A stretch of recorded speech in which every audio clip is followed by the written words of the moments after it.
We are diving in again today on the issue of mental health. The focus today is the strain the pandemic has had on frontline and essential workers, the stress of not getting the virus themselves, all while helping others and doing their job.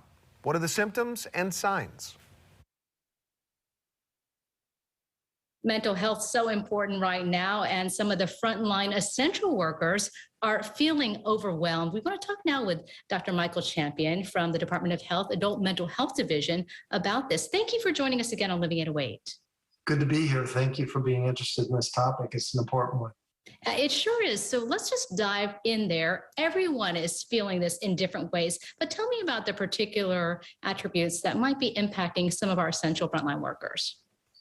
So we're all experiencing the ongoing chronic stress, but particularly those of us working in healthcare settings, longer hours than we expected, than working our usual regular shifts, the continual inflow, particularly those working in the hospital, of not only people experiencing symptoms of COVID, but also kind of acuity level has gone up. How is this burnout within the important healthcare industry having a ripple effect and taking a toll?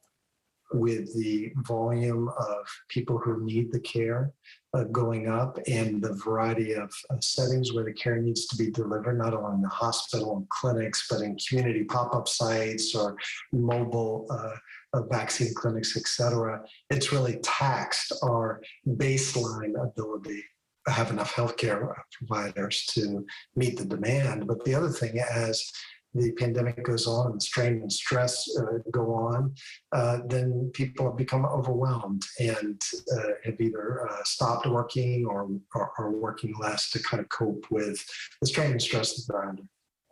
Doctor, could you give us some of the telltale signs of burnout and what someone should do if they're experiencing any of those signs? Yes. Really, the signs and symptoms that we see are directly related to being under chronic stress. Certainly, everyone can relate to that in the community, in the places where they live and work, but healthcare workers particularly are in the hospital for a long period of time. They fear getting sick or fear bringing virus home to their family members, and that causes an additional strain. So the things people are experiencing are feeling depressed or sad, easily overwhelmed, frustrated, being irritable, feeling disconnected from other people and isolated, an increased use of things that have negative consequences to help us cope, and that can be the use of drugs or alcohol as well.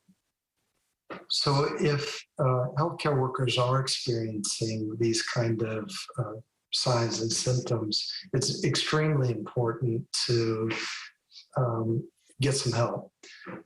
You can get that help from reaching out through your primary care doctor, but it's very important to maintain your self-care, exercise, do the things that help you feel like you're valued, and be with people who care about you and value you. The other thing is on the job. It's very important to have open communication with the people that you're working with and the people who are supervising you and other people around you in the workplace.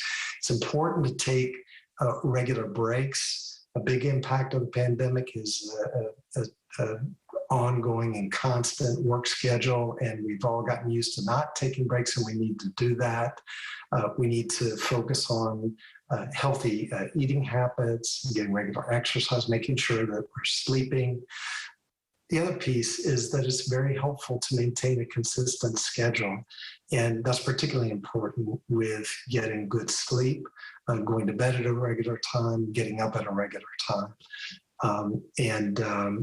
I would say the last thing is spending time that you have free, not thinking about the pandemic or not thinking about work, but thinking about the role that we play and the value that we have in our society for caring for others when they need help. And we want to thank you and the Department of Health and everyone who's providing resources like Hawaii Cares. Doctor, thanks for joining us. We'll post resources on there for anyone who feels like they might need some help right now. Thank you very much. everyone going through it, certainly those who are working so hard in the healthcare industry right now. So a good lesson to check on your own mental health and get some help if you need it. Absolutely. I have a frontline worker in the house, and many in the family, so it's not easy.